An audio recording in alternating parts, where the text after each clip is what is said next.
All right, it's Thursday. That means we're back with our week 9 predictions. Another week, another set of predictions. And at this point, I'm joined by maybe kind of the permanent co-host of the channel now, Amir. How you doing on this Thursday? Is week 9 and Thursday Night Football is ahead of us.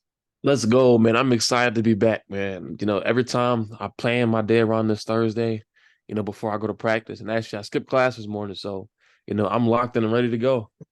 Dedication to the podcast, but I'm not going to condone missing class.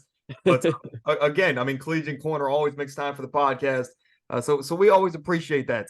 But again, we're here. Last week we had an okay week, definitely a bounce back week. As week 7, I think both of us were around that 500 range. Now I'm at 12-4, at least last week. I'll need your record here in a moment. But overall in the season, 84-38, 68, basically 69% right for the season. Amir, last week you might have caught up to me. What was your record last week? So last week I went 13-3. The biggest game, that surprised everybody was that Chiefs game. That kind of, messed up our records. But Yes. and also my season record is at 81-41. So, I'm trying to make a comeback. Yeah, I mean the last 2 weeks you've beat me by one game each week. So at this pace, a couple weeks from now we'll be basically at the same record. But that of course that can all change in one week. But quickly, some players of the week from last week, week 8. I had to go two receivers here. I had to go with CeeDee Lamb, 12 receptions, 160 yards. And I was kind of reluctant to put CeeDee Lamb because they just dominated the Rams from the start of the game. But I still wanted to show CeeDee his flowers. And then AJ Brown. I mean, if he was single covered, double covered, triple covered, one hand, two hand backflip, doesn't matter. AJ Brown was always making a play for the Eagles.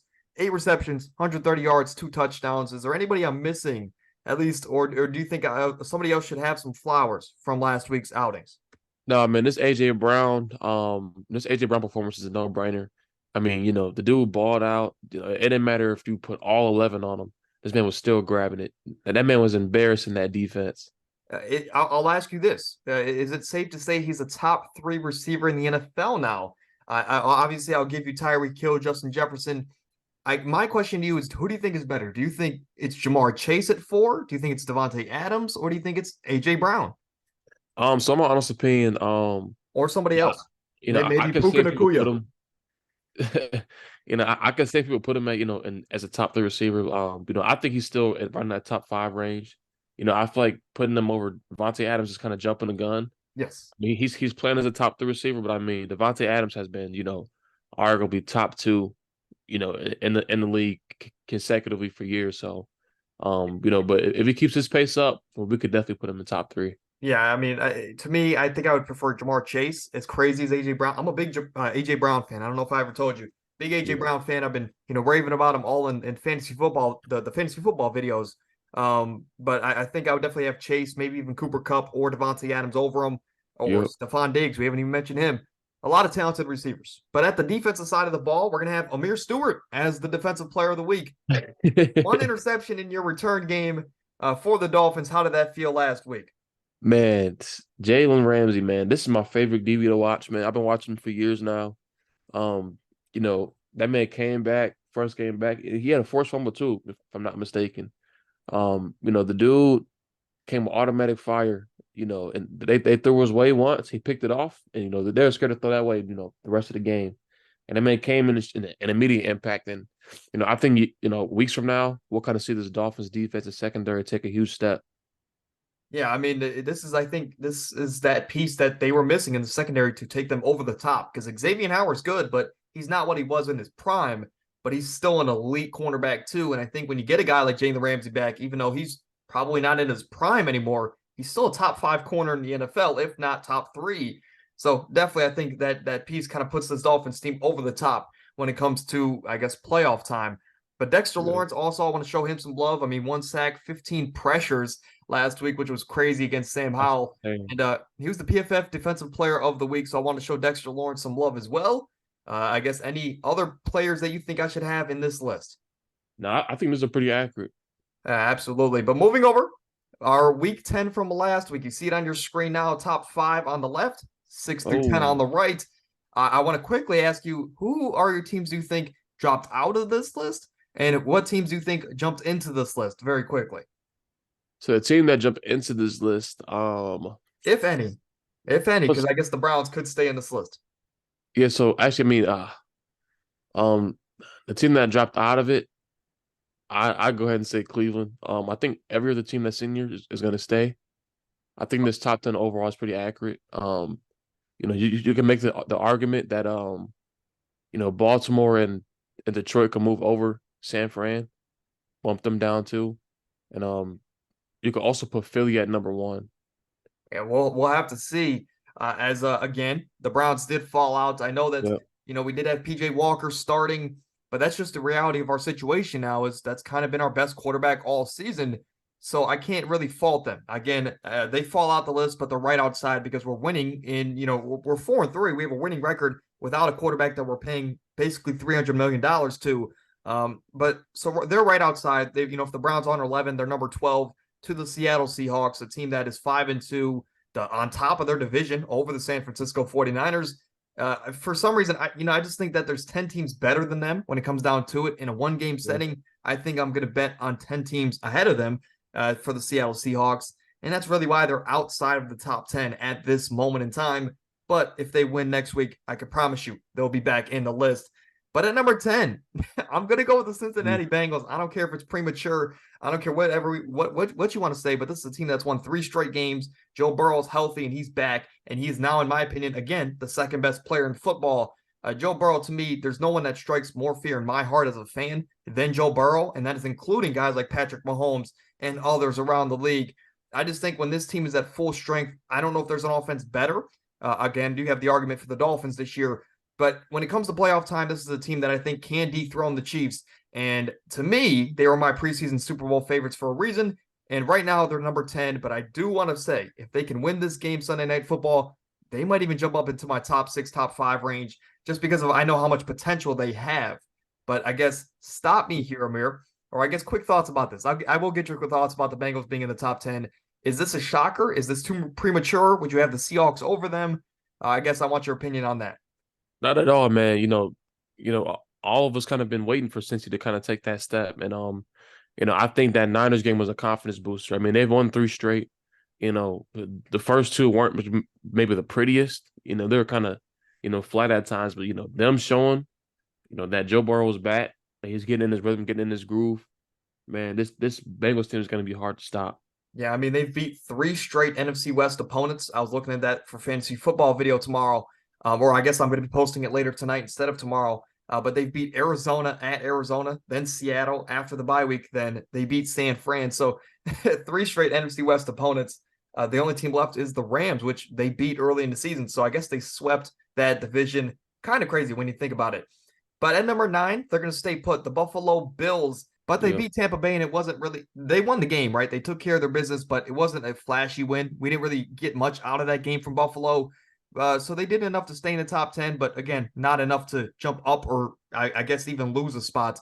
But at number 8, we're going to have the Dallas Cowboys, a team that was on bye last week. Or if no, my mistake. Of course, I'm rusty here.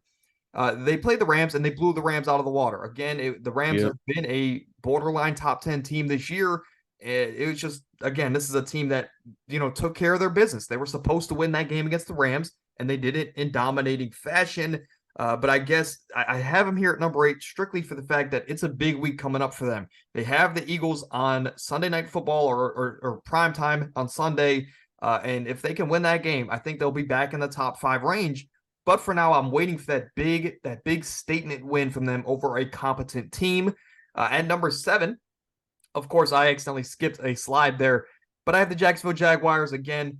They did enough to stay mhm, at number 7. They got a win, and the Jags are going into a bye week now, winning 5 straight, and it hasn't always yeah. been the prettiest. But again, they're 5-2 on top of the AFC, and they've won 5 straight games. So I want to show them their flowers. But the biggest question here was how far does San Fran drop? And they dropped to me to the number 6 team in the NFL. As I know they have the talent. And again, if any other team in the NFL aside from the Eagles loses more than 3 straight games, they're most likely outside of the top 10. We saw that Yeah. with the Bengals early in the season, but we just know how much talent that the Niners have. And at one point, they were 5-0, the no question best team in football to me. But you lost 3 straight. You just have to drop to outside of the top 5, in my opinion. If they lose one more game in a row, I will say they're going into a bye week. But if they lose the game coming out of the bye week, they might drop outside of my top 10, in all honesty. But quick thoughts, 6 through 10 here. Anything you would change?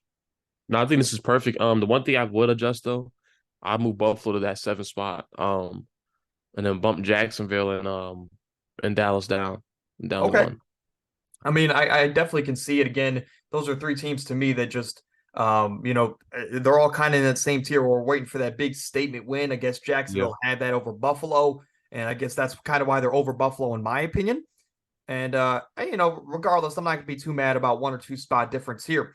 But in the Yep. top 5, we're gonna have the Miami Dolphins, a team that a team that got a big win last week, and they're back on track, as I guess is a good way to put it. But to me, they're top 5. They've one of the best offenses, one of the most dynamic groups of receivers, maybe the best wide receiver duo in the league, depending on who you ask. But to me, they aren't as cold as the San Francisco 49ers, excuse me. But to me, they looked good. Their defense looked the best it has all season last week, aside from that Broncos game. And they're a top 5 team now. Do you think it's justified to have them over the Niners? Or do you think I should still have the Niners as a top 5 team, maybe have the Dolphins still on the outside? No, this Dolphins team is definitely over the Niners. I mean, this team has been far more consistent. And just like you just said earlier, I mean, the Niners lost 3 straight. Losing 3 straight, you're immediately bumped outside the top 5 in my eyes, and possibly the top 10. The Niners just happen to have a loaded roster that's dealing with injuries, so we can kind of give them the benefit of a doubt. But I didn't even they mention lost 3 straight, which is unacceptable. yeah, absolutely. I didn't even mention they just got Chase Young in a trade. So they're going to be Yeah. even more talented going forward. It all just depends on their quarterback situation. But for the Dolphins, a big week this week, and we'll talk about that very soon. But if they can win this week, they might be a top 2 team here in the NFL. At Oh number yeah. 4, we're going to have the Detroit Lions. And look, they didn't show much last Ooh. week. They didn't show much last week, right? But it's just subject to, I had the Dolphins. I had the Dolphins under the Lions last week, and they both took care of business. They both won their games. And for that reason, both of them jump up a spot here in my rankings. So just by virtue of what happened to the 49ers, the Lions continue to jump here, and they're back to a top 4 team in the NFL. But don't worry, Amir, I'm not going to overreact. I guess I'm going to need one of those 70-point weeks for them to jump into the top 1 again. Top 3 here, we have the Ravens. The Ravens have, of course, came on really strong here. And if I'm not mistaken, they've won 3 straight or 4 straight to this point in the season. They look like one of the most complete teams in football, as crazy as that sounds, without a receiving core aside from Zay Flowers. But even with Zay Flowers having an off week last week in Arizona, the Ravens still relied on their run game, which has been their recipe for success for the last 10 years, it seems like. And of course, Gus Edwards had like a 3-touchdown game. And was it, the dominant win you wanted to see over Arizona? Not necessarily, but they took care of business and they still look dominant at times in that game. So to me, top 3 team here in the NFL, as they're one of the teams to beat. Out of these top 2 teams here, though, there's one team coming off of a loss and one team that is on a bit of a win streak. Who would you have at number 2? At number 2, man, I was kind of thinking about this long and hard, but Because you've been one of the biggest catalysts for having the Chiefs at the number 1 spot for a while. And I guess a spoiler here, it's the 2 teams that were in the Super Bowl last year. yeah, well, I'm going Philly at number 2 and KC at number 1. I keep saying this for weeks now, man. This is the best defense I think Mahomes and his Chiefs team has had since he's been a starter. And this Chiefs team has won what 5 straight now. Well, And they lost last week against the Broncos, yeah. Last week they did lose against Denver. which, But yes, that's the oh only reason. Go ahead, but that's really the only reason they dropped to number 2 here. yeah, that's tough. Yeah. I mean, Mahomes on the year, he hasn't always looked the greatest. His numbers are just kind of steady. He's getting along, but again, last week he was dealing with the flu, and this team just did not look the same. It was obvious from the start of the game to the end. Patrick Mahomes didn't look the same. Of course, Taylor Swift wasn't in attendance, so this team was not clicking on all cues, I guess is a good way to put it. But they drop a spot here. I think they're still better than every team below them at this point in the season. They just need their quarterback to not have the flu, and I think they'll get back on track and play at the level we know they can play at. But at number 1, no shocker here, to me at least, I have the Philadelphia Eagles, the most complete team in football in my eyes. I've been saying that all season. They were my Super Bowl, I guess, favorite in the NFC side of things coming into the season. I still think, and I've been saying it every week, even when San Fran was winning, even when they were 5-0, I was saying my favorite to come out of the NFC is the Philadelphia Eagles, and that's not necessarily a hot take. But when San Francisco was 5-0 and they were on top of the world, and I even had them at number one in my rankings, I still believe that when it comes to playoff time, this will be the team that represents the NFC. This is a team that's just too poised, they're too complete, and they're too dominant, in my opinion. As even if AJ Brown starts to take a dip in his production, okay, we still have a Heisman receiver that we can rely on, and we still have an MVP level quarterback in Jalen Hurts. I think, best offensive line, you can argue best defensive line. I mean, there's really, aside from linebackers, maybe, you can argue that this team has the most complete group in football at each and every position. Yeah. It's just amazing to see. Maybe, well, aside from running backs, but this team is just too complete in my eyes, and they take the number one spot. Any last thoughts about this top 10 rank?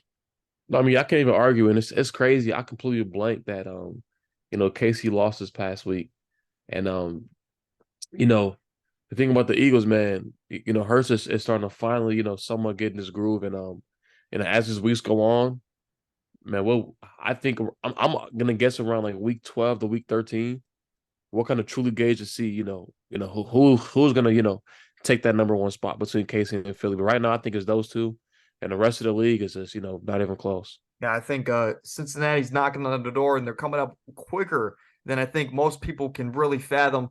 Again, I'm also trying to say that because they were my preseason Super Bowl favorite.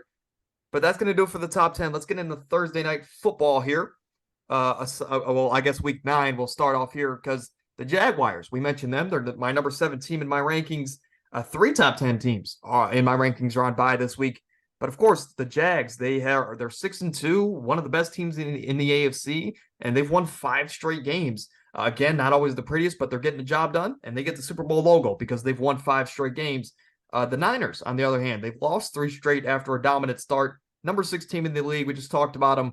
Still one of the most complete teams in football. The Lions, they're on bye this week as 6-2. Again, a top 4 team in the NFL. They're taking care of business right now, and they're only going to get healthier as David Montgomery is going to come back from injury here in just a week or so. And then surprisingly, the Broncos, they've won 2 straight.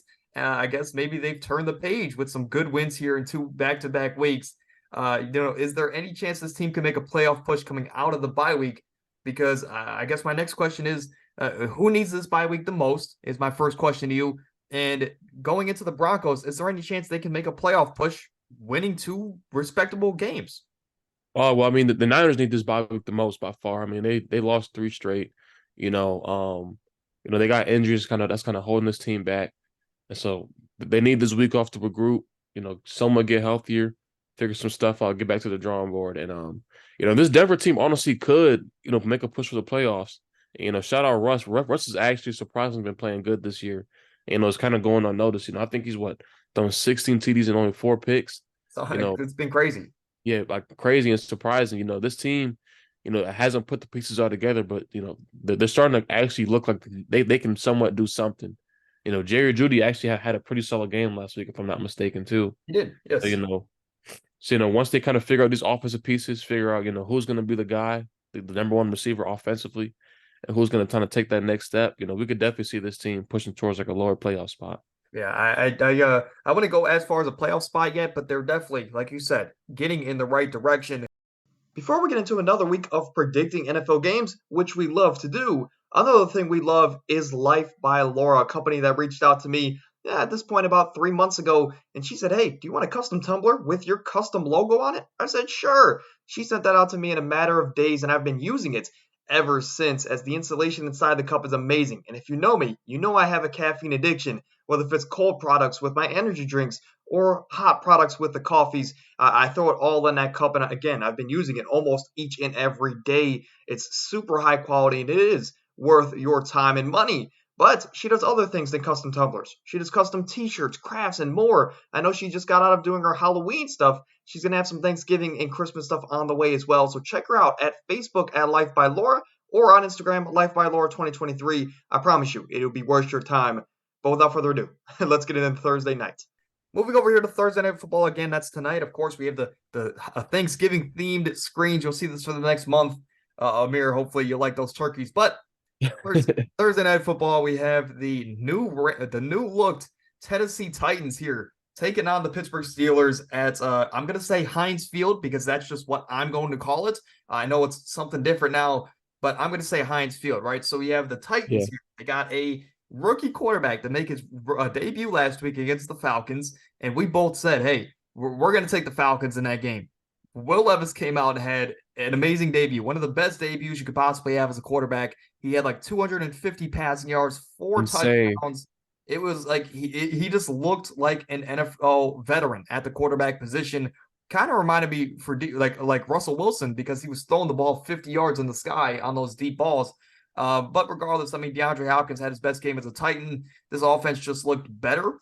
And I think if Will Levis can play at the level that he was last week, I think we're going to see a different Titans offense here where guys like Chigo Konkwu and guys like Westbrook and Kinney, I think we're going to see this offense open up a bit more where we see guys like most notably Chigo Konkwu have a bigger role in this offense. And I'm excited because I'm a big fan of Chigo Konkwu.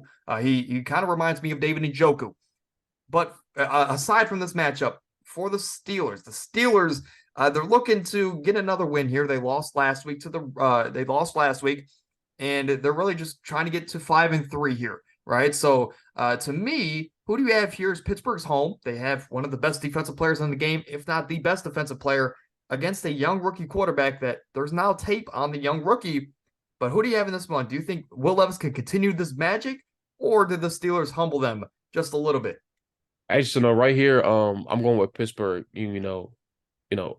Obviously Will Levis looked impressive last week. I mean, the dude's arm talent looked incredible. He showed up ready to play. But it's tough for a rookie quarterback, on a short week after just playing a Thursday night game to come in, at Pittsburgh and win a game against a defense like this. So I'm going with Pittsburgh right here. Yeah, I'm going to take Pittsburgh as well here. Again, I didn't even mention that Kenny Pickett's going to be out tonight. Oh, yeah. But Mitch Trubisky is still a very serviceable quarterback. Who? And again, former number 2 overall pick. Who? I will agree with you here. I think TJ Watt humbles Will Levis here. But I just hope that, Will Levis can – I'll say this. Coming into the league, we know the biggest question for Will Levis was, can he be accurate enough at the professional level? As we know, he has the cannon of an arm, but can he be accurate? This Steelers team plays a lot of man blitz defense, kind of like a Madden defense. Right. And we're going to see – I think this is a big test game for Will Levis. But I guess – do you think there's any chance Will Levis can kind of play like he did last week? Of course, not as crazy. But do you think he can throw for, let's say, 250 yards and 2 touchdowns in a game like this? Nah, I mean, this should be like a low-scoring game here. Pittsburgh starting QB is out. Will Levis is going against the worst team. Probably one of the worst defenses to match up against. Yes. In his second start. On a short week. So, this game might be like a 17-14 or like a 13-10 type game.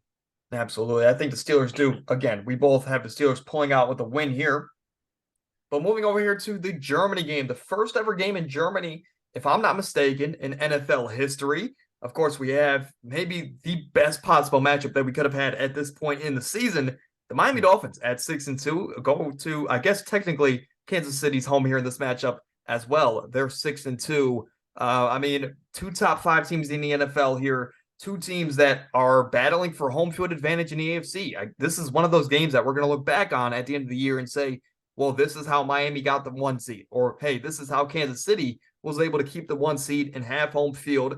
This is a very pivotal matchup on foreign land for both teams.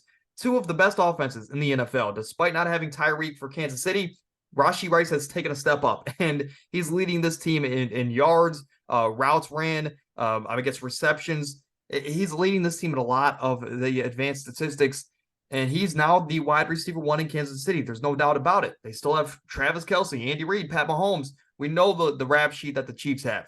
But I think, if I'm not mistaken, this is Tyreek Hill's first game against his former team. If not, it's his second. I think they might have played once last year. But who do you have in Germany to get the first ever win in Germany? Do you have the established team in the Chiefs or the team that's on the uprise here in the Miami Dolphins? I'm going to Chiefs here. It's even field position here. In Germany, which is going to be an entertaining game. Hopefully I don't oversleep to miss this game, but I'm going with Casey here. We've seen the Dolphins struggle against like elite defenses, and this Chiefs defense is elite. You know, um, the only thing I'm worried about here is how the Kansas City will handle this game. But actually, sure, I think Mahomes is 14-3 in his career after a loss. So, he's the quarterback that's complete opposite of folding under pressure, of folding when he's back against the wall. He'll come out and have a huge game. Absolutely. I mean, get Patrick Mahomes. Yeah, I can't see them losing back-to-back games. I'm not sure how many times they've done. You said it there. I guess he's 14-3 in his career. Kind of amazing when you really put it into retrospect. And I think this is a bigger game for the Dolphins than the Chiefs because we know what the Chiefs can do. We know they can turn that switch at any time. But for the Dolphins specifically, I think this is a huge game for them because they didn't beat Buffalo and they didn't beat Philly. We're waiting for that big win against a competent, like Super Bowl contending type team.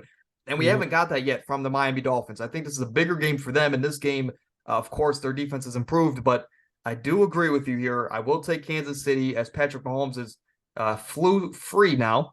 And Kansas City, I think, can take care of business. Any last thoughts about Germany before we get into the 1 o'clock games? Now, this right here is going to be the game of the week by far. I'm excited to watch this game. And this game will really, show us, what this Dolphins team is made of. Because we've seen them, be absolutely amazing, being the number one team in football. But then, the following week, we've seen them, struggle big time against, the Eagles. And their offense was completely shut down. So we'll see.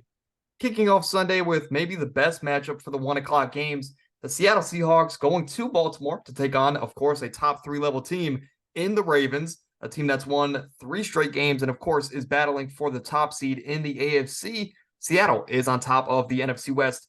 I think they're they might be 5-2 in my opinion. Regardless, I saw a stat that this is the 4th all-time matchup between these coaches. Of course, Pete Carroll for the Seahawks and John Harbaugh, where Pete Carroll has a 2-1 advantage. So who do you have in this matchup as the Seahawks? Again, a top 10 level team. They go to Baltimore to take on the red hot Baltimore Ravens. I'm taking the Ravens here. This Ravens team has looked like the best defensive football so far in these past few weeks. Up there with Cleveland. And man, Lamar's looking more and more comfortable every single week. The pass game is finally starting to get going, find this groove, and the Seahawks just aren't ready, in my opinion. So I'm taking Baltimore here at home. Yeah, I mean, MVP level player Lamar Jackson. This team just is playing differently this year. And again, we have to credit Todd Monken for that change in offense.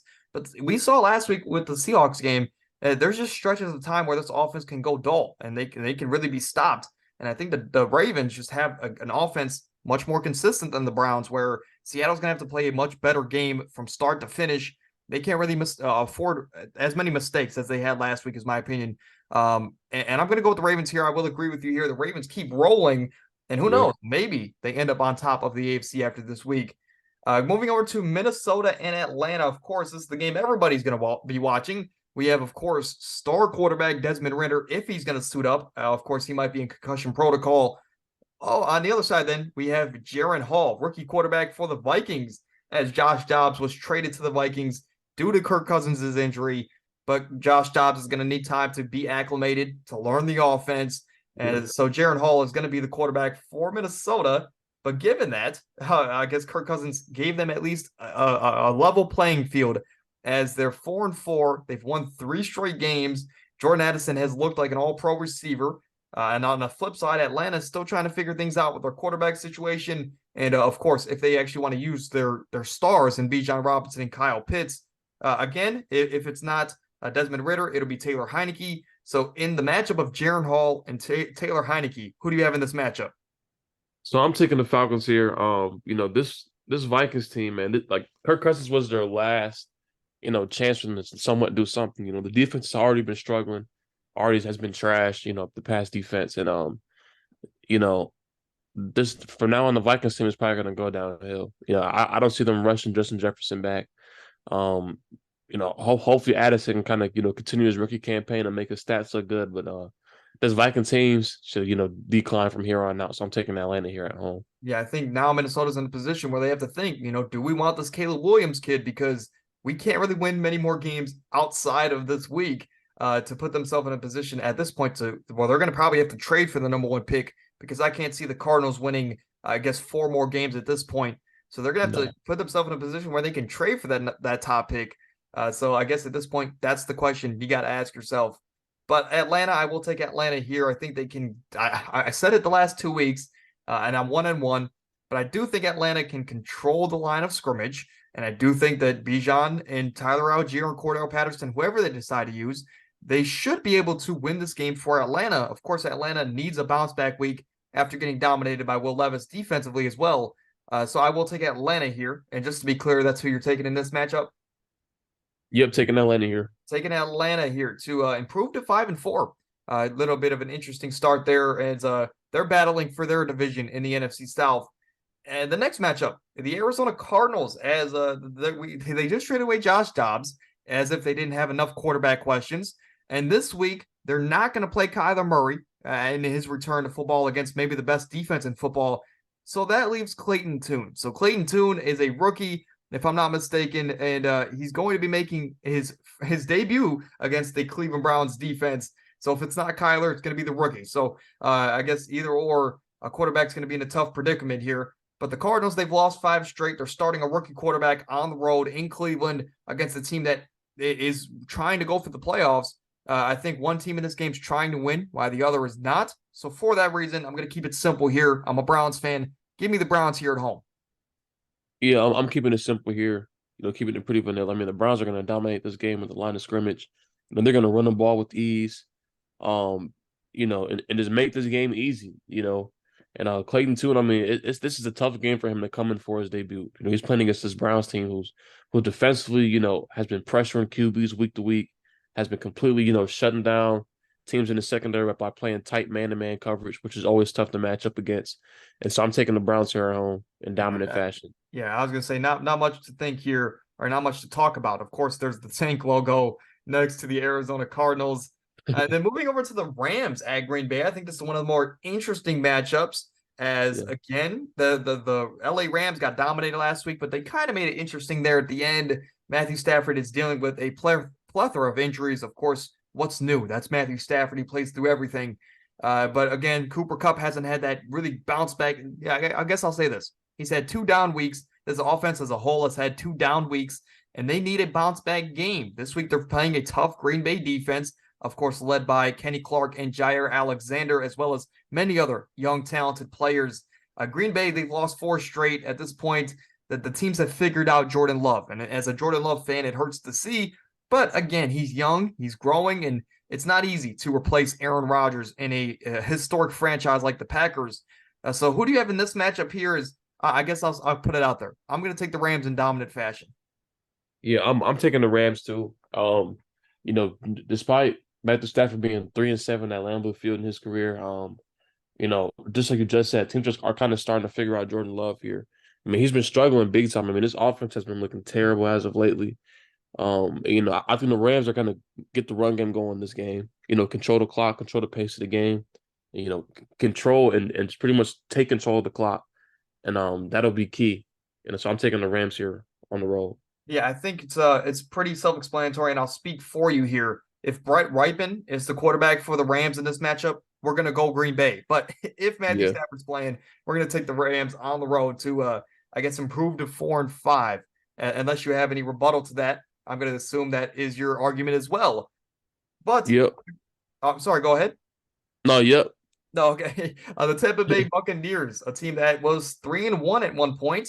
Once upon a time, a top 10 team I had in my rankings.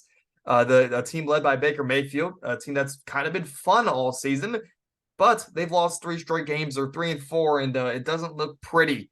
Now they play the Houston Texans. The Houston Texans lost a heartbreaker last week. They gave the Panthers their first win on the season in the battle of rookie quarterbacks. Do you have the Tampa Bay Buccaneers, the veteran team, bouncing back here, or do you have them kind of falling into that rebuilding phase where, Baker Mayfield, we realize, is just a permanent backup quarterback? Actually, I honestly can't see the Bucs losing 4 straight here. They've been struggling. Obviously, the offense has been struggling.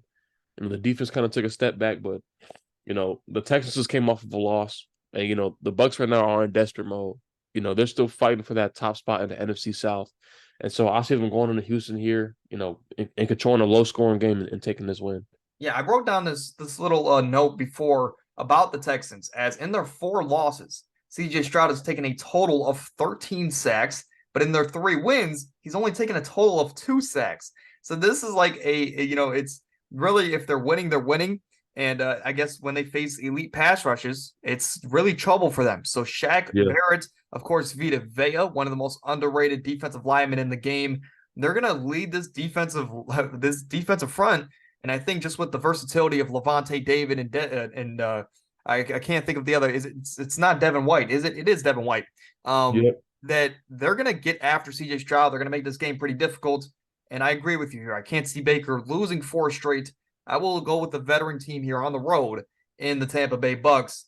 But now we move over to one of the most, I guess, viewed matchups this weekend. Of course, everybody's going to be using their TV to be watching this game. The Washington Commanders, a team that I don't know what they're doing. They just traded 2 of their best young defensive linemen for, I guess, second-round draft picks. Like, it's just day 2 draft picks for some of these highly drafted players. It's just puzzling to me. But they just traded Montez Sweat away. They just traded away Chase Young away. So this defensive line, which went from maybe the best in football to now just very mediocre, and you're led by a disgruntled veteran in Jonathan Allen. I just, there's a lot of questions for me about Washington, but on the plus side, they did look really good last week against Philly. Their offense looked revitalized. Sam Howell has not, aside from Buffalo, Sam Howell hasn't really had a bad week this year, but now he's facing the New England Patriots. Of course, Bill Belichick has a great record against young quarterbacks. He loves to face them, unless the name is, of course, Tua Tagovailoa. But the Commanders have allowed 30 or more points in 5 games this year. I don't know if that's going to be a problem against New England, but to me, it's tough for me to go against New England in this matchup, given all the changes that Washington has had. But I'm going to go with New England here at home to improve to 3-6 over a team that I guess is tanking now in the Washington Commanders.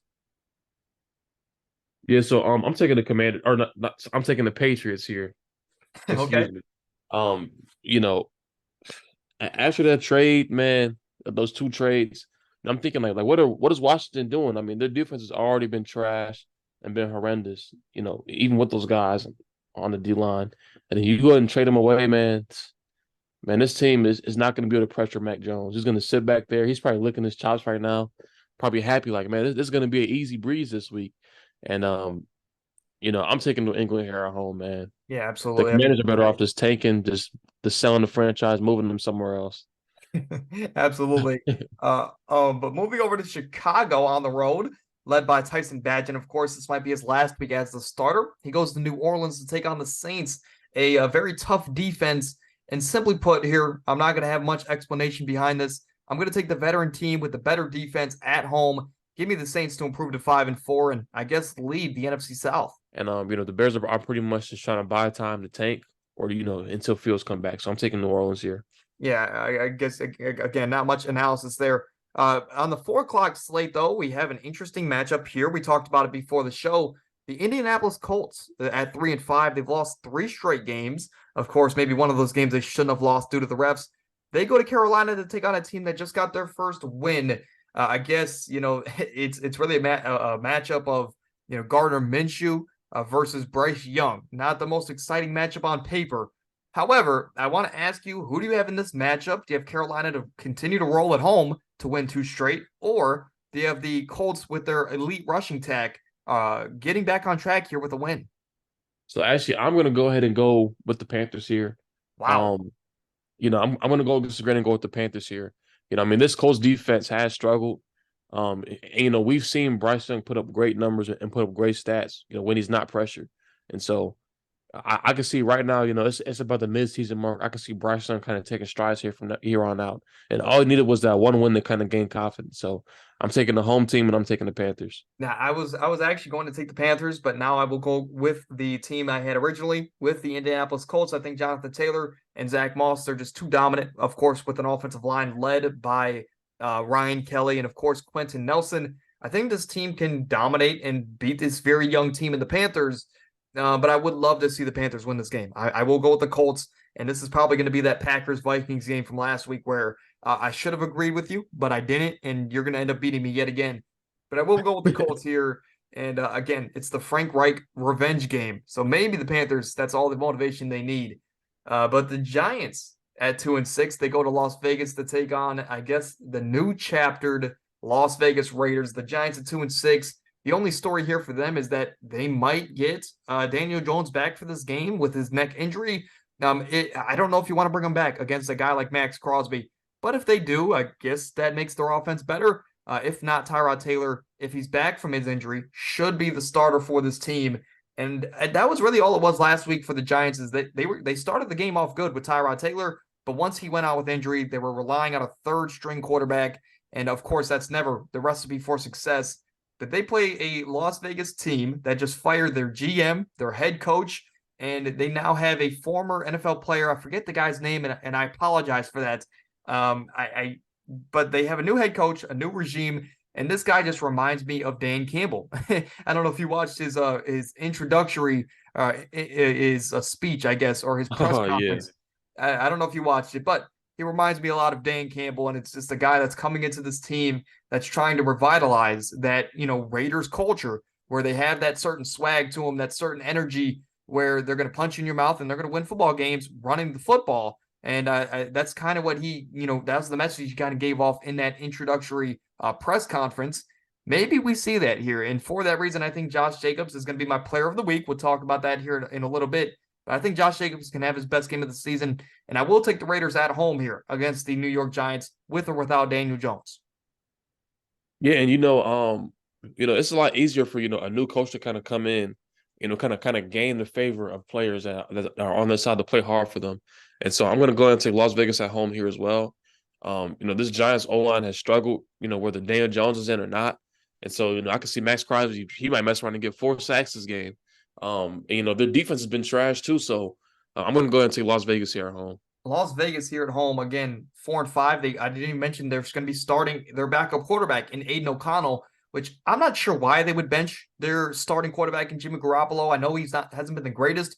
I guess, he was really only brought there and paid that money because of Josh McDaniels. But I still think the better option would be Jimmy Garoppolo over a guy like Aiden O'Connell if you're trying to win games. But I guess they're trying to see what they have before they head into this off season. And then Dallas and Philly, maybe the game of the week. You can argue, of course, we have a lot of great matchups this week, in all honesty. But Dallas at the 8th seed, for me, they're a top 8 team in football. They face the number 1 team in football for me, and the Philadelphia Eagles. This is a matchup last year that they split in the regular season. Of course, let's mention that the Eagles didn't have Jalen Hurts in the game that they lost. But this is a matchup here, of course, in the NFC East. It has huge playoff implications, as whoever wins this game really puts himself in a position to win the entire NFC and be the number 1 seed. As, of course, we're only halfway through the season, but we have to start talking about the playoffs. Who do you have in this matchup as Philly? Of course, looks like they can do no wrong, but Dallas has had a great week. Can they continue that momentum? I'm taking Philly here. The Eagles have been elite so far. Dallas has been a roller coaster ride. And, I think Philly improves to 8-1 and, kind of establish themselves as the top 2, if not 1 team in the league here. Yeah, I think they're 4-0 at home. They're undefeated at home. And again, I think they take care of business here this would be a huge game for Dallas if they won. It would kind of put them on the map of, okay, they can actually beat a competent team. But it's going to take a couple of those wins for me from Dallas to really have them as a contender. Of course, we'll talk about that here in a little bit. Of course, your former Super Bowl favorite. Sunday Night Football here. We have the Buffalo Bills at Cincinnati. Of course, this matchup took place last year and some unfortunate things happened. Hopefully, this game is remembered for a lot more positive things than what transpired late last season. But the Bills and the Bengals, my number 9 and 10 teams, both teams 5-3, 4-3. Bengals come in on a 3-game win streak. To me, the Bengals are still that team I predicted before the season, that they are a Super Bowl contender. I think this week with a healthy Joe Burrow coming off a 3-game win streak, this is where the Bengals get hot. And I will have the Bengals here. Might be a hot take, but I think they win by 2, maybe even 3 scores here at home against the Buffalo Bills. And I think the Cincinnati Bengals prove in this game we're a Super Bowl contender. And actually, I'm going to go against you here and go Buffalo on the road here. Um, it took me time to kind of come up, with who's going to win this game. But I think the Bills are finally starting to get rolling offensively. Josh Allen, for him, the key to this game is not turning the ball over. Which he has a bad habit of doing. But I think them getting Gabe Davis involved this past week was huge for them. Kind of getting his confidence up, get him rolling, and get him involved in the offense. And so I'm going to take Buffalo on the road here. Yeah, I mean, game of the week probably. Again, T. Higgins and Jamar Chase versus Stephon Diggs, and I guess now Dalton Kincaid. We're gonna have a lot of great receiving options in this game. Of course, Gabe Davis as well. Okay, of course, Trent Irwin is the first name I should have mentioned. Really hard worker, loves to play the game the right way. A lot of great, high-powered, fun offenses in this game. And again, I'm just happy to see that we're gonna get this game, to finish this time. Again, if I'm not mistaken, these teams met in the playoffs last year, and of course, since he was able to go to the AFC title game, they lost to the Chiefs. But this team, of course, two AFC rivals, and we get another great matchup between the two of them. Any last thoughts about Sunday Night Football from you before we move over to the less exciting Monday Night Football? No, man, I'm excited for this game. Man, this game will really show if the Bengals are truly back or not. Yeah, I think it's a big week for them. And for my preseason prediction, I hope they are. Sunday or Monday Night Football here, we have the Los Angeles Chargers at 3-4. They still need to get, I think this is the next team where if they lose a game like this, we might see some head coaching changes. But they go to New York to take on the Jets, a team that has surprisingly won 3 straight games. So big shout out to Zach Wilson and to Robert Saleh. They're really putting themselves in a position to prep for that Aaron Rodgers return come playoff time. But the Chargers coming to this matchup, of course, one of the best offenses, one of the worst defenses, and they're facing a Jets team where they're going to score a lot of points on. And the question for me in this game is, can Zach Wilson and Garrett Wilson keep up with this high-powered Chargers offense? That is the question. And again, Zach Wilson has looked good the last couple of weeks, but who do you have in this matchup? Do you think the Jets can keep up with the Chargers, or do you think that's not even the issue? Do you think the Jets just kind of roll in this one? I'm actually going to take the Chargers here on the road. Yes. You know, I think Herbert. Obviously he's kind of been up and down here, but I don't see the Jets as squeezing this game out. They were able to squeeze last game out barely. I just don't see it happening with this Chargers team. So I'm taking the Chargers here. Yeah, I think huge game for the both of them, but Justin Herbert's also coming off of his best game of the season. I agree with you here. I do think the Chargers will take care of business here on the road in New York and kind of, I guess, ending this hot streak from the Jets. At least they should. That's the thing. But the Chargers, we always say that same thing every year. They always should, but they never do. Upset of the week again. This is just a team where it doesn't count towards our record, whether if they win or lose. This is just a team that we think can be the upset of the week. There's a couple games there where it was, two, like I think the Chargers are technically an upset, but we wanted to go with a team that's an actual upset. And of course, we discussed that before the show. And to me, it is the Arizona Cardinals, a team, of course, led by Clayton Tune. And as a Browns fan, that's all it came down to me, because Browns have a tendency in their history to play down other competition in games Yeah. that we're supposed to win and dominate from start to finish. We like to make interesting. So I think the Cardinals, given that they're coming on, they're on the road, 1-7. They've lost 5 straight. They should have no business being in a game with the Cleveland Browns, but that's just what the Browns do. We let teams in the game, we give them hope, and sooner or later, you give a team enough hope and enough opportunities, they steal a game on the road. So I have the Cardinals as a upset of the week, and it looks like you agree with me. So yeah, I'm gonna go with the Cardinals too. I mean, I was going through all these games to pick an upset, and a lot of the games are kind of relatively close. And this is the one game I can see the Cardinals potentially making it tough on the Browns. The Browns this year, man, they have been, stagnant offensively. The offense has been struggling in the pass game.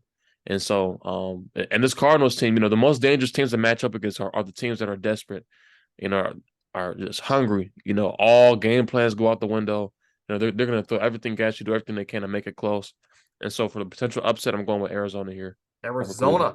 Arizona, I guess, again, on the road, maybe they can make something interesting happen. The hot take of the week for you, I'm going to start with you here because yours is much more interesting. But what is your hot take here for the Germany game that we have coming up here on Sunday? I think this game will be game of the year by far. It's in Germany. You got two top teams. You got Tyreek Hill playing against, Kansas City, his former team.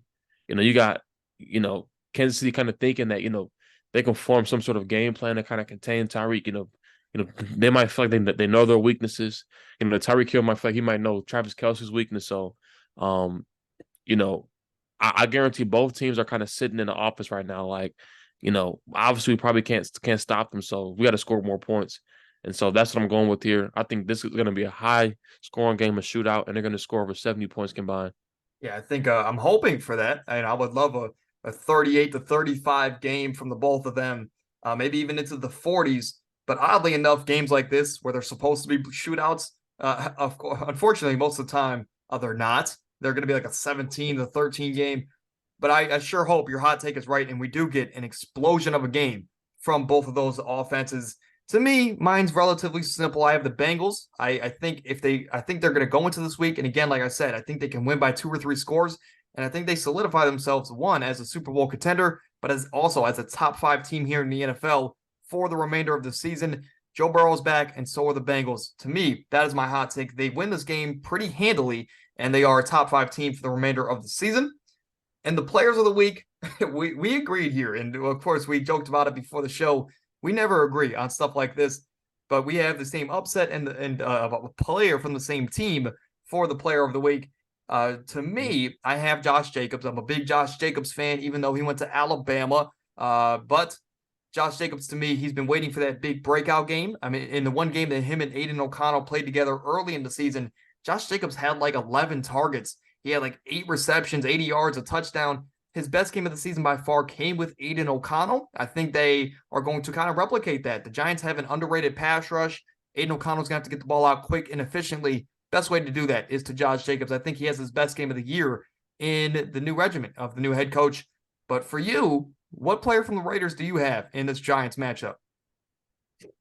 Yeah, so for me, I'm taking Max Crosby here for the potential player of the week. This Giants O-line has been playing terrible. I mean, this offense has probably been the worst in the league. Daniel Jones, I think he's sacked the second most in the league, despite him missing some games, which is absolutely crazy.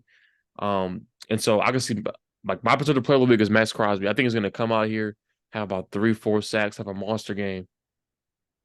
Yeah, absolutely. I mean, he should against, and that's where when you're facing a guy like Max Crosby, I don't know if you really want to play, Daniel Jones against a guy like Max Crosby because he's coming back from a neck injury. Do you really want to have your star quarterback with a neck injury playing against one of the game's best pass rushers? I don't know if that's the route you want to go. Right. But again, I had 2 Raiders players here for players of the week. And we just got an alert that Deshaun Watson is unsure if he's going to play. So more power to this upset of the week that the Cardinals will maybe make something crazy happen. I don't know. But before we get out of here, I want to ask you, we do this every single week if you're new to the show. Who is your current Super Bowl favorite heading into week 9? And you can always give me a Super Bowl matchup if you'd like. But I just want to know your Super Bowl favorite heading into this next week of football. So my Super Bowl favorite as of now, is Kansas City. Pretty vanilla, pretty standard. I feel like a lot of the favorites are pretty self-explanatory. Between Philly or KC, and so the matchup is going to be a repeat of last year. I don't see any teams being on their level right now, and I want to say the Niners, but I mean they just lost 3 straight. So in reality, it's going to be Philly and KC in the Super Bowl again this year. Yeah, I'm taking KC. I was going to ask who you're taking in that game if it's a rematch. But again, you're taking Kansas City in the battle of Kelsey's, I guess, part 2. For me, my Super Bowl favorite, I'm going to stick with them like I have all season. The Cincinnati Bengals. I think this is for my preseason take, I'm going to stick with them through thick and thin. I think the Bengals, again, at full strength, I don't know if there's a lot of teams that can play with them. We saw that last year where they started off slow, but then they rattled off like 8 straight wins. And next thing you know, they're in the AFC title game, one or two plays away from making it to the Super Bowl against the Philadelphia Eagles. I think this team, they haven't changed much, and I think they will be back to that point. They just need some time to, I guess, get this offense rolling at the fullest potential because we haven't seen that yet. So to me, Bengals are still my favorite, but I do have Philly coming out of the NFC side of things like I talked about earlier. But that is my Super Bowl matchup. The Bengals, Philly, That was my preseason prediction. Any last thoughts before we get out of here, Amir? Of course, always a pleasure. Of course, now you're kind of like the full-time co-host. Yeah, man, I love being on the show, man. And, my season's gonna end here in a few weeks, and so I'm excited to be on more and more up and coming podcasts. Maybe even be on the fantasy football episode. So, I love being here. I love being welcome with open arms, and I'm excited for the next show. And we Yeah, I got a mean, special coming up again pretty soon. yes, yes. Amir, I will say this to you guys at home. We have something very special coming up next week. And Amir, I mean, he did 2 shows this week. He might do 2 shows next week as well. So, like I said, I mean, a collegiate corner making time for the podcast. We thank you for that. But of course, you're a big reason why this channel is growing at the rate that it is. So we also thank you for that as well. As the channel is, of course, 1.4 thousand subscribers now. Might wake up tomorrow to 1.5. We never know. But again, we want to thank you for that, for the growth on the channel, but always for your time as well. And then next week, I will say to you guys, Amir, like you mentioned, we have a very special video coming up due to the idea of Amir. So I guess a very special idea that we'll have to bring to the show next week. But again, thank you for showing out. It's always been a pleasure. Sir.